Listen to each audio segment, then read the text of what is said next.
دوستوں برخوردار ہو، یا رؤوفو کا ورد لازم کرنا. پھر یہ ظالم، جو بھی ظالم ہے، حکمران ظالم ہے، سیاستدان ظالم ہے، جو بھی ظالم ہے، ان سے نجات مل گئی. یا رؤوف ہو. وہ چاچے کی تصویر بھی ٹک ٹاک میں دیکھی ہے، اس کو مار پڑ رہی ہے اور وہ پھر نعرے لگا رہا ہے پاک فوج زندہ باد، پاک فوج زندہ باد. وہ پاک فوج کی بجائے پاک فوج کہتا جا رہا ہے. تو وہ کسی نے اس کی ویڈیو بنا لی ہوئی ہے اس کو مار پڑتے دیکھ کر. تو آپ کو حقیقت سے کہتا ہوں کہ آپ 5 وقت کی نماز ادا کریں اور یا رؤوفو کا ورد کریں.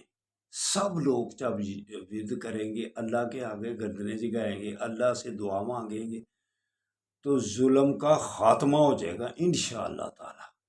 ظلم کا اگر خاتمہ کرنا چاہتے ہو، پوری دنیا سے بھی، غزہ سے چھٹکارا حاصل کرنا چاہتے ہو، تو اللہ کے آگے گر گڑاؤ، یا رؤوفو کا ورد کرو. پاکستان سے بھی جو ظلم ہے وہ بھی ختم ہو جائے گا، اور دنیا سے امریکہ جو ظلم کر رہا ہے دنیا پہ غزہ پر، وہ بھی انشاءاللہ تعالی ختم ہو جائے گا اللہ کی مہربانی سے. اللہ حافظ، اللہ حافظ، اللہ حافظ.